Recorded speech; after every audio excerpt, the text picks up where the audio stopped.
Helicopter रोक लेना। कल मुझे भी टेक ऑफ करना था, लेकिन पूरे आधे घंटे तक एटीसी का क्लियरेंस नहीं मिला, जिसकी वजह से मैं टेक ऑफ नहीं कर सका और शोलापुर लैंड नहीं कर सका। इसलिए कल शाम ना आ पाने के लिए माफी चाहता हूं। ये पटाखे फोड़ना आप बंद कर दें, थोड़ी देर मुझको फोड़ने दें तो ज्यादा ठीक है। मैं कोशिश करता हूं कि कुछ फोड़ सकूं। अपने को फोड़। अच्छा, महाराष्ट्र में इस्तकबाल का एक अलग ही तरीका है। लोग दिवाली पे शायद इतने पटाखे नहीं फोड़ते जितना पॉलिटिकल टाइम में लोगों के इस्तकबाल के लिए फोड़ते हैं। तो मैं जहां भी जा रहा हूं इसी तरह से इस्तकबाल होता है, इसी तरह से स्वागत होता है। तो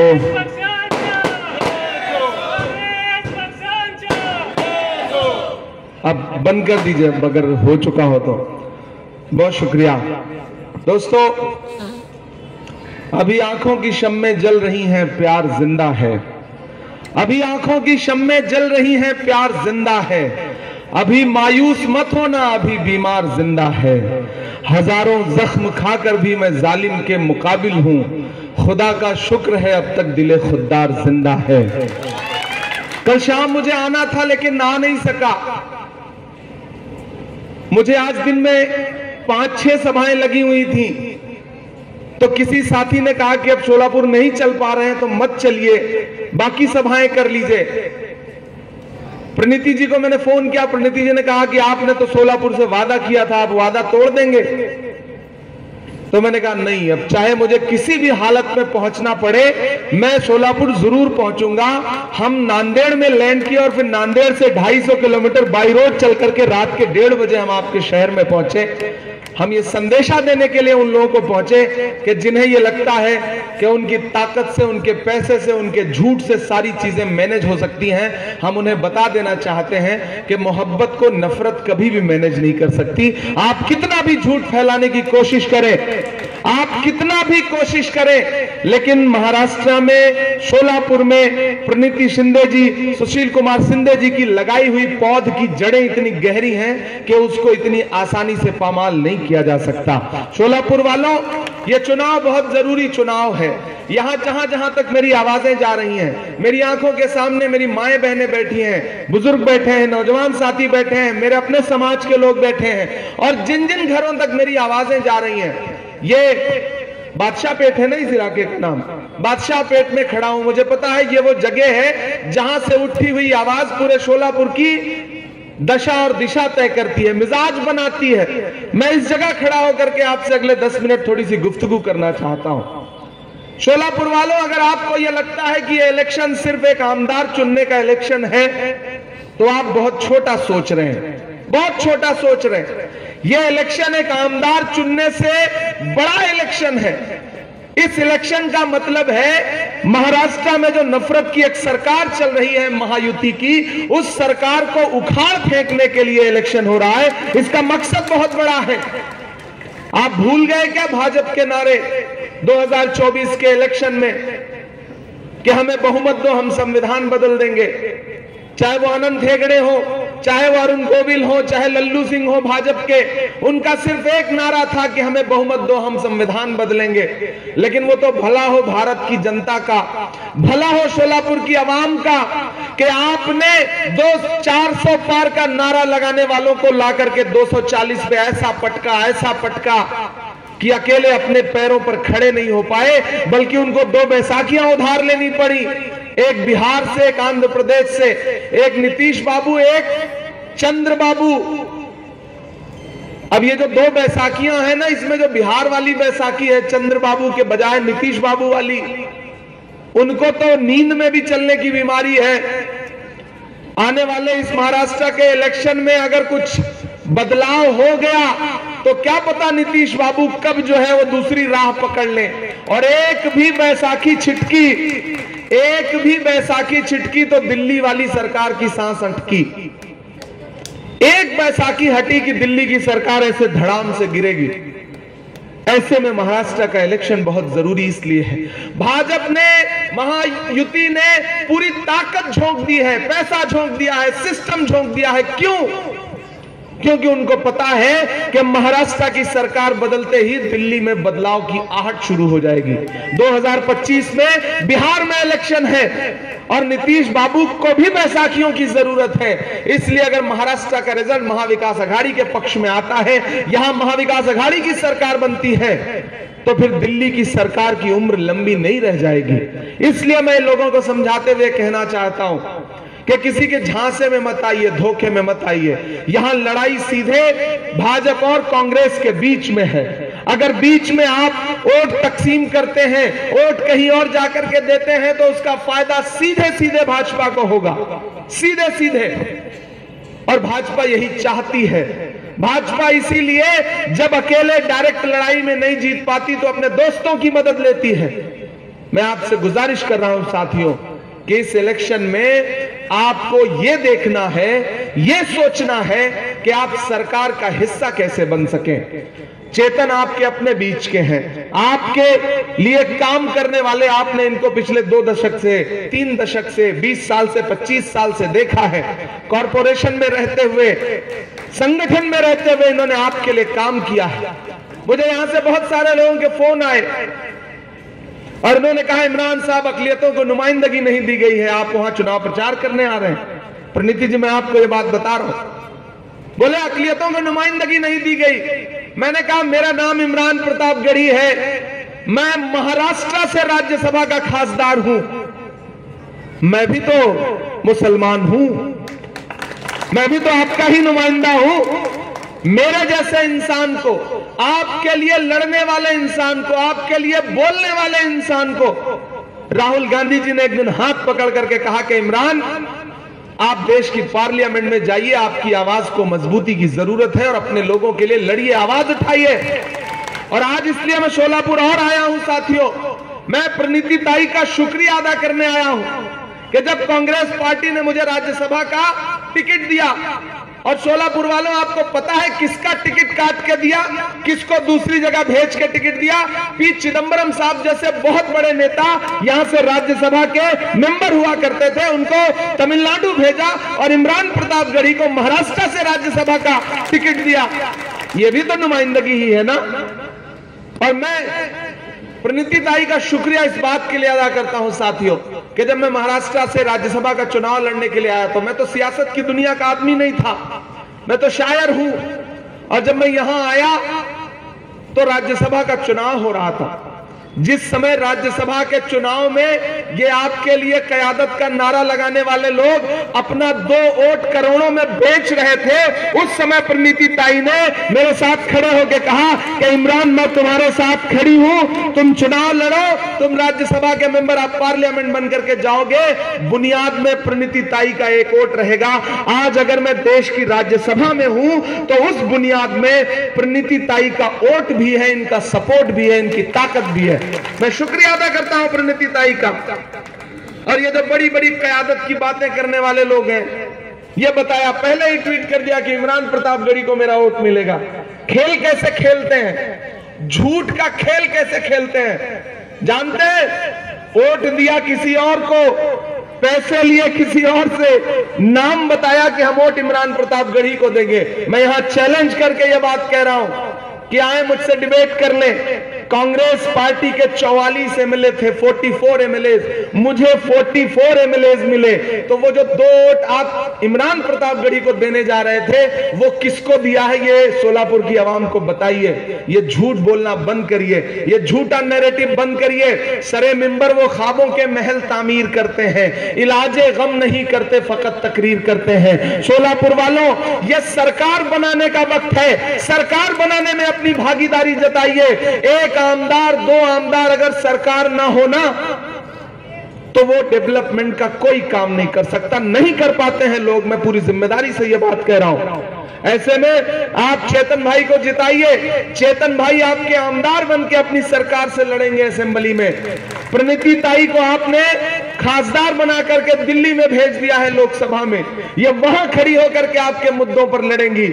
और मैं राज्यसभा में हूं ही, तो 1 आमदार जिताइए, 2 खासदार साथ में फ्री पाइए। इससे अच्छा ऑफर कुछ हो सकता है? नहीं हो सकता ना। महाविकास आघाड़ी क्या कह रही है? कि हमारी सरकार बनने दीजिए। यहां माए बहनें बैठी हैं, 3000 रुपए हर महिला के अकाउंट में डायरेक्ट हर महीने। भाजपा और एमआईएम आएगी, लंबी लंबी तकरीरें, लंबे लंबे भाषण, आपको क्या देना है इस पे कोई बात नहीं करेंगे, डेवलपमेंट की कोई बात नहीं करेंगे। जो भाषा देवेंद्र फडणवीस बोलेंगे, जो भाषा नरेंद्र मोदी जी बोलेंगे, जो एग्रेसिव बात अमित शाह जी करेंगे, वैसी ही तकरीरें दूसरी तरफ भी हैं। एक तरफ नारे हैं बंटोगे कटोगे, मंगलसूत्र छीन ले जाएंगे, भैंस खोल ले जाएंगे, और एक तरफ हमारे नारे क्या हैं, आइए नफरत के बाजार में मोहब्बत की दुकान खोलते हैं। और शोलापुर वालों, आप बहुत दानिश्वर लोग हो। यहां जितने लोग मौजूद हैं, इसके अलावा भी जहां तक मेरी आवाज पहुंच रही है और जहां तक पहुंचेगी, मैं उन सब से एक बात कहना चाहता हूं। कल शाम में मुझे आना था, मैं आ पाता तो एक बड़ी आवाम से मुखातिब होता। आज दिन में 4-5 रैलियां करनी है, लेकिन मैंने प्रणीति ताई से कहा कि प्रणीति ताई स्टेज लगाइए, मैं थोड़े से भी लोग हों तो उनसे मुखातिब होना चाहता हूं, उनसे बात करना चाहता हूं। और बात करके 23 तारीख को रिजल्ट आएगा, उसके बाद फिर आऊंगा इस शहर में और रुकूंगा इस शहर में, लोगों से बात करूंगा इस शहर में, उन्हें बताऊंगा कि सरकार क्या होती है और सरकार में हिस्सेदारी क्या होती है। जरूरत सरकार में हिस्सेदारी की है। मेरे भाई मुझे बताओ शोलापुर वालों, कि जब मुल्क में नफरतें उफान पर थी, चारों तरफ तकरीरें और भाषणों का दौर चल रहा था, कोई असल इलाज ढूंढने की कोशिश नहीं कर रहा था, ऐसे में एक शख्स उठा दिल्ली से और उसने कहा कि मैं कन्याकुमारी से कश्मीर तक 4000 किलोमीटर पैदल चलूंगा, एक नारा लगाऊंगा कि नफरत छोड़ो भारत जोड़ो, नफरत छोड़ो भारत जोड़ो, नफरत के बाजार में मोहब्बत की दुकान खोलते हैं। राहुल गांधी 4000 किलोमीटर पैदल चले। इस मुल्क में नफरत का सबसे ज्यादा शिकार कौन है? हम हैं, आप हैं, आप हैं। नफरत कम होगी तो सुकून किसे मिलेगा? हमको मिलेगा, आपको मिलेगा। अगर शोलापुर में पिछले 15-20 साल में कोई फसाद नहीं हुआ, कोई दंगा नहीं करवा पाया, यहां का कोई माहौल खराब नहीं कर पाया, तो सुकून किसे है? आपको है ना, आपको है ना। पूछिए मणिपुर वालों से, पूछिए उत्तर प्रदेश में बुलडोजर चलते हुए घरों से कि कितना तकलीफ में है लोग। लेकिन ये शहर अगर सुकून में है तो उसका क्रेडिट तो जाता है ना सुशील शिंदे साहब को, उसका क्रेडिट तो जाता है ना प्रणीति शिंदे को। रिश्तों की ये नाजुक डोरें तोड़ी थोड़ी जाती हैं, रिश्तों की ये नाजुक डोरें तोड़ी थोड़ी जाती हैं। अपनी आंखें दुखती हो तो फोड़ी थोड़ी जाती है। अरे गुस्सा हो सकते हो, किसी बात पे नाराज हो सकते हो, नुमाइंदगी के मामले पर नाराज हो सकते हो, लेकिन उसका सच भी मैं बताता हूं। प्रणीति ताई बताती है तो वो आपकी अपनी है, हो सकता है आपको लगे कि नहीं नहीं वो मैनिपुलेट करके बात कर रही है। इमरान बता रहा है आपको कि बाबा का नाम था लिस्ट में, अगर वो न भागे होते, अगर वो न धोखा दे करके गए होते तो आज वो इलेक्शन लड़ रहे होते। उन्होंने भरोसे को तोड़ा ना, अगर लड़े होते तो नुमाइंदगी देने की बात तो की ही जा रही थी। लेकिन अगर वो नहीं हो सका तो शोलापुर वालों, टिकट सिर्फ आमदार का ही नहीं होता है, बहुत सारे टिकट होते हैं। विधान परिषद का भी टिकट होता है, राज्यसभा का भी टिकट होता है, सरकारें बनती हैं तो बोर्ड, आयोग और कमेटी भी होती है। आपकी प्रणीति ताई इतनी मजबूत है, पार्टी में उसका इतना रुतबा है कि वो जिसे चाहेगी बाकी टिकट भी दिलवा सकती है, कमेटियों में भी रखवा सकती है और रखवाएगी। और सिर्फ प्रणीति ताई ही नहीं, आपका एक भाई भी बैठा है दिल्ली में आपके मसलों पर लड़ने के लिए। कभी आइए, बात करेंगे, बैठेंगे, मिलेंगे और आपके हुकूक के लिए, आपकी नुमाइंदगी के लिए रास्ते हमवार करेंगे। लेकिन ऐसे समय में जब भाजपा निशाना लगाए बैठी है कि आप थोड़ा सा तकसीम हो जाइए और भाजपा जीत जाए, और भाजपा के कैंडिडेट की भाषा तो सुनी होगी आपने लोकसभा चुनाव में, प्रणीति ताई लड़ रही थी लेकिन उसके भाषण क्या थे? नफरत के वही भाषण। तो क्या चाहते हो कि वही चुनाव जीत करके असेंबली में पहुंच जाए और शोलापुर मध्य का माहौल खराब करे, पूरे शहर का माहौल खराब करे? नहीं, ये जो दोनों तरफ जो दो ताकतें हैं ना, कि एक तरफ 85% खड़े हो जाएं, एक तरफ 15% खड़े हो जाएं, दोनों से होशियार रहने की जरूरत है। चरागों के सफर में तबदबा हो आंधियों का, तो फिर अंजाम जुल्मत के सिवा कुछ भी नहीं होगा। ये दुनिया नफरतों के आखिरी स्टेज पर है, इलाज इसका मोहब्बत के सिवा कुछ भी नहीं होगा। और वो मोहब्बत जो है वो कांग्रेस में ही मिलेगी, महाविकास अघाड़ी में ही मिलेगी। मैं आपसे जो बात कह रहा था ना कि जब राहुल गांधी उठे कन्याकुमारी से कश्मीर तक चले, मैं चला हूं उनके साथ, प्रणीति ताई चली है उनके साथ, आपने वीडियोस देखे होंगे। मैं तो राहुल गांधी के पैर के छाले देखे हैं, मैंने उस आदमी के माथे का बहता हुआ पसीना देखा है। मैं यहां खड़ा होकर के आपसे कहता हूं कि जब मैं राहुल गांधी जी के साथ चलता था, मुझसे मीडिया के साथी कहते थे, इमरान साहब आप राहुल गांधी के साथ चल रहे हैं, आप सियासतदान बाद में हैं, पहले शायर हैं, क्या कहेंगे? तब मैं कहता था कि जो हर जालिम से टकराएगी वो आंधी बनाऊंगा, जो हर जालिम से टकराएगी वो आंधी बनाऊंगा। नए अंग्रेज आए हैं, नया गांधी बनाऊंगा। वो आदमी चलता रहा 4000 किलोमीटर। तो शोलापुर वालों, आप तो इस बात पर ईमान रखते हो ना कि मजदूर का पसीना सूखने से पहले उसकी मजदूरी उसे दे दी जाए? रखते हो ना इस बात पर ईमान कि मजदूर का पसीना सूखने से पहले उसकी मजदूरी उसे दे दी जाए? मैं रखता हूं इस बात पर ईमान, क्योंकि हमारे बुजुर्गों का कौल है ये कि मजदूर का पसीना सूखने से पहले उसकी मजदूरी उसे दे दी जाए। मैंने देखा है राहुल गांधी के पैर के छाले, मैंने देखे हैं राहुल गांधी के माथे का बहता हुआ पसीना।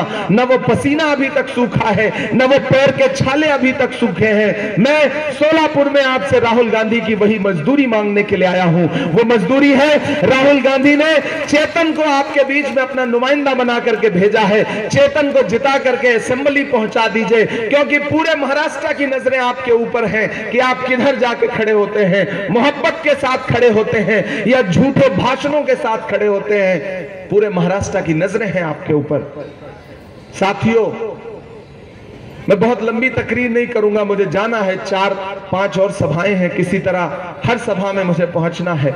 पिछले 15-16 दिन से झारखंड से लेकर के महाराष्ट्र तक मुसलसल सफर कर रहा हूं। पिछली 15-16 रातों से सुकून से सोया नहीं हूं, सफर कर रहा हूं, कभी हेलीकॉप्टर, कभी चार्टर्ड, कभी बाई रोड, जहां जैसे भी पहुंचना पड़ रहा है पहुंच रहा हूं। क्यों इतनी भाग दौड़ कर रहा हूं? क्योंकि सच में महाराष्ट्र के लोकतंत्र को, महाराष्ट्र की जमहूरियत को बचाने का वक्त है, और ऐसे में महाविकास अघाड़ी के साथ खड़े होइए। और इस बार तो हमारा जो महाविकास अघाड़ी है वो बहुत मजबूत है।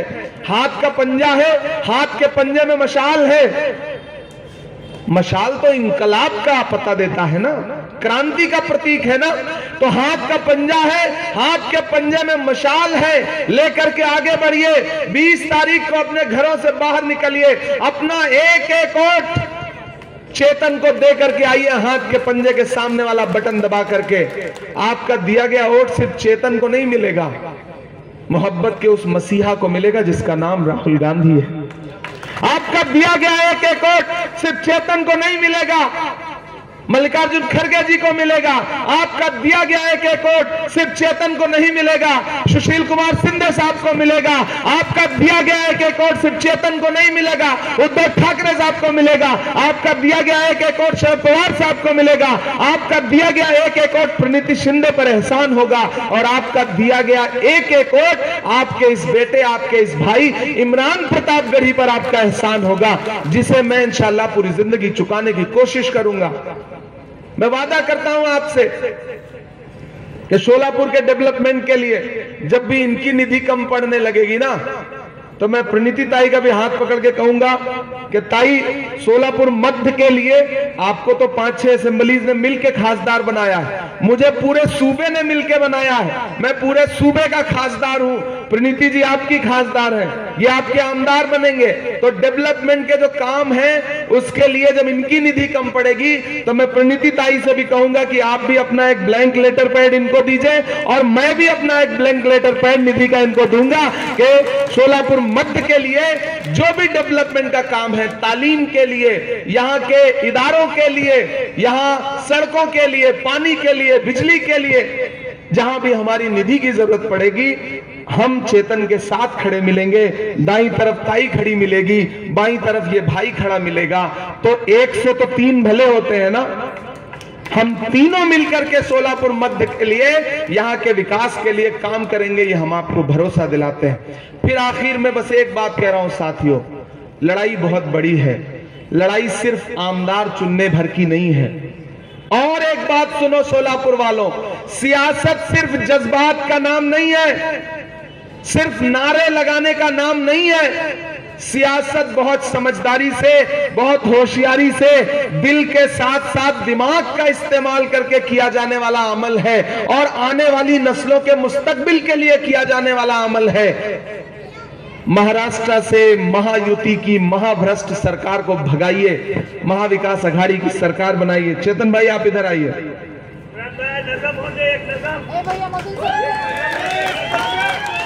दोस्तों, मैंने कहा ना, मैं बहुत दूर से चल के आया और बहुत परेशान होके आया लेकिन कल दिन में 4 सभाएं छोड़ करके 250 किलोमीटर बाई रोड सफर करके बड़ी मुश्किलों से नांदेड़ में प्लेन उतरवा करके यहां तक पहुंचा हूं और फिर अभी भागूंगा, प्लेन पकड़ूंगा, फिर चंद्रपुर में लैंड करूंगा, फिर वहां 2 सभाएं करूंगा, फिर नागपुर में लैंड करूंगा, फिर वहां 2 सभाएं करूंगा।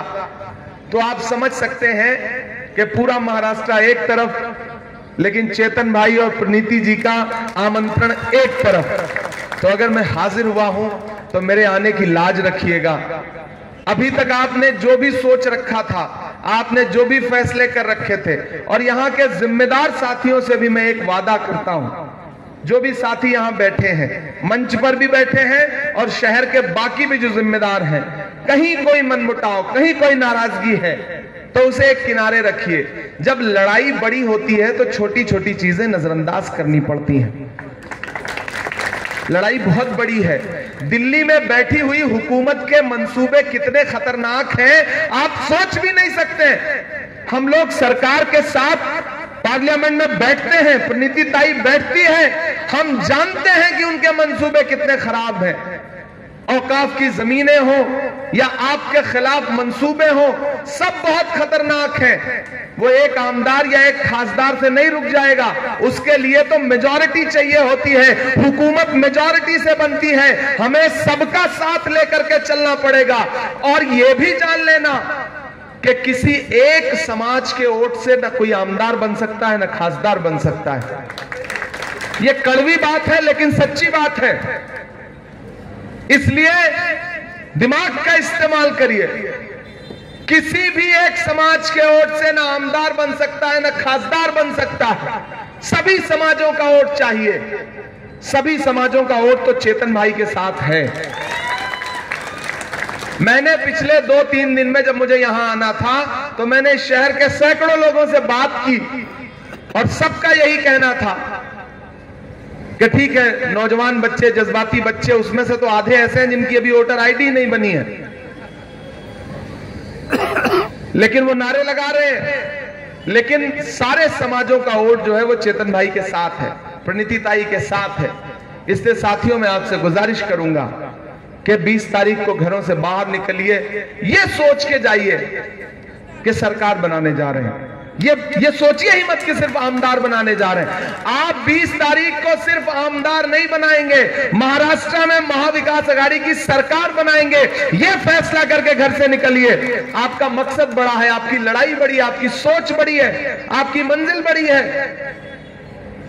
इसलिए मेरी आपसे गुजारिश है साथियों, महान बादशाह सिकंदर ने जब यूनान जीता ना, तो जीतने के बाद वो जीत का जश्न मनाने के लिए शहर की सड़कों पर निकला।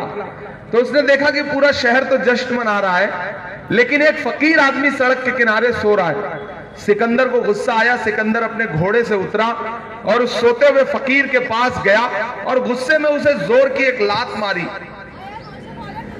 और लात मार के कहा कि क्यों रे फकीर, मैंने शहर जीत लिया और तू, लोग जश्न मना रहे हैं और तू सो रहा है। तो उस फकीर ने उन्नीदी आंखों से सिकंदर की तरफ देखा और देख करके कहा कि शहर फतेह करना बादशाहों का काम है, लेकिन लात मारना गधे का काम है। तो मेरे भाई, कभी नोटबंदी की लात, कभी जीएसटी की लात, कभी ये बिल की लात, कभी औकाफ बिल की लात, महंगाई की लात। यहां माएं बहनें बैठी हैं, आपने अपने पल्लू में छुपा करके, रसोई में डब्बे में, चावल के डब्बे में, आटे के डब्बे में छुपा के जो पैसे रखे थे ना घर वालों से कि कभी मुश्किल में काम आएगा, बच्चों के पढ़ाई के लिए, बच्चों के खिलौनों के लिए, नरेंद्र मोदी जी ने एक झटके में कहा ना, सारा पैसा आज से कागज है, रद्दी है, इसको बैंक में जमा करिए, क्योंकि उद्योगपति दोस्तों का कर्जा माफ करना था। पेट्रोल डीजल 58 रुपए लीटर था, 100 रुपए लीटर का कर दिया। भाजपा की सरकारें वो सरकारें हैं जो फिल्में टैक्स फ्री करती हैं लेकिन कफन पर जीएसटी लेती हैं। एक दिन पार्लियामेंट में प्रधानमंत्री जी तकरीर कर रहे थे, बोले बताओ कांग्रेस वालों 70 साल में क्या बनाया। इधर से मैं खड़ा हो गया, मैंने सोचा बताना शुरू करूं, तब तक खड़गे जी बोले इमरान मत बताओ, जो बताओगे ये उसको भी बेच देंगे, इनका काम सिर्फ बेचने का है। तो साथियों, एक तरफ वो लोग खड़े हैं जो नफरत के पैरोकार हैं, एक तरफ कांग्रेस खड़ी है जो मोहब्बत की अलामत के साथ सबको साथ लेकर के आगे बढ़ रही है। तो इसलिए मेरी आपसे गुजारिश है साथियों, आज मुझे जाना है, मुझे आपसे विदा लेना पड़ेगा, लेकिन पतंग के ऊपर एक शेर, पतंग पे एक शेर चाहिए। भाई कह रहे हैं पतंग पे कोई शेर सुना दीजिए। देखिए, पतंग पे तो किसी ने बहुत अच्छा एक शेर कहा है कि बहुत बुलंद फजा में तेरी पतंग सही, मुझे पता है मगर डोर किसके हाथ में है। हमें पता है किसके हाथ में है, कहां से चीजें संचालित की जा रही हैं। इसलिए पतंग के मांझे में अपनी उंगली मत फंसाओ, ये चाइनीज मांझा है, बिल्कुल मत फंसाओ। इसके तार कहीं और जुड़े हैं, कहीं और से उड़ाई जाती है। ये बात मैंने कहा ना, दावा किया गया, ट्वीट किया गया इमरान प्रतापगढ़ी को 2 आमदार के वोट मिलेंगे, दिया किसी और को, लिया किसी और से, नाम बताया मेरा। मैं इसलिए चुप रहा कि चलो चला लो दुकान, चला लो, नहीं बोलूंगा। लेकिन जब ज्यादा कर देते हैं तो फिर बोलना पड़ता है। जब मुझे लगता है कि मोहब्बत का नुकसान हो रहा है तो फिर बोलना पड़ता है। इसलिए भी आप सबसे गुजारिश है साथियों कि ठीक है, नारे लगा लिया आपने, साथ जुलूस में शामिल हो लिए, लेकिन वोट देने का फैसला तो बहुत अहम और बहुत बुनियादी फैसला है। इसमें जज्बात में नहीं आना है। एक समाज के, सिर्फ अकेले समाज के वोट से आमदार नहीं बन सकता, सभी समाजों का वोट चाहिए और सभी समाजों का वोट कांग्रेस के ही साथ है, इसमें कोई दो राय नहीं है। लड़ाई सीधे भाजपा और कांग्रेस के बीच में है, महायुति वर्सेज महाविकास अघाड़ी। भाई को जिताइए, असेंबली पहुंचाइए। पहली बार आपसे यह वादा कर रहा हूं कि 23 तारीख को रिजल्ट आएगा, मेरी नजरें सोलापुर पर होंगी और मैं प्रणीति ताई से भी कह रहा हूं, आप यहां रहेंगी या ना रहेंगी, मैं चाहता हूं कि मैं आऊं, 2-3 दिन यहां के लोगों से बातचीत करूं, यहां के लोगों को दिल्ली बुलाऊं, उनसे बातचीत करूं और यहां के मसले मसाइल जो हैं, मैंने कहा ना ताई तो आपके साथ है ही, आपकी नुमाइंदगी कर ही रही है, लेकिन आपका भाई भी आपके लिए है ना, तो मैं भी आपको खड़ा मिलूंगा। बदन में जो भी लहू है तेरी अमानत है, जहां जहां हो जरूरत वसूल कर लेना। 23 के बाद आऊंगा, एक शाम उसी चौराहे पर सजेगी जहां कल मैं रात में नहीं आ सका, और आया इसलिए सिर्फ कि जो ये कह रहे थे ना हम सब कुछ मैनेज कर ले रहे हैं, मैं उनको संदेशा देने आया कि भाजपा आपको मैनेज करती है, आप भाजपा को मैनेज करते हो। कांग्रेस के लोग न किसी से मैनेज होते हैं, न कोई माई का लाल कांग्रेस के लोगों को मैनेज कर सकता है। ये मैं दावे से यहां बताने के लिए आया। इसलिए साथियों, 23 के बाद ताई एक दिन एक मंच फिर से सजाइए जीत के जश्न का, आपकी भी जीत का जश्न और चेतन भाई की भी जीत का जश्न, और आएंगे और शोलापुर की आवाम का शुक्रिया अदा करेंगे, शायरी भी सुनाएंगे, नज़में भी सुनाएंगे, दिल का हाल भी बयान करेंगे। आज चूंकि जाना है इसलिए आपसे विदा लेंगे। बहुत शुक्रिया, बहुत ये माला शुक्रिया।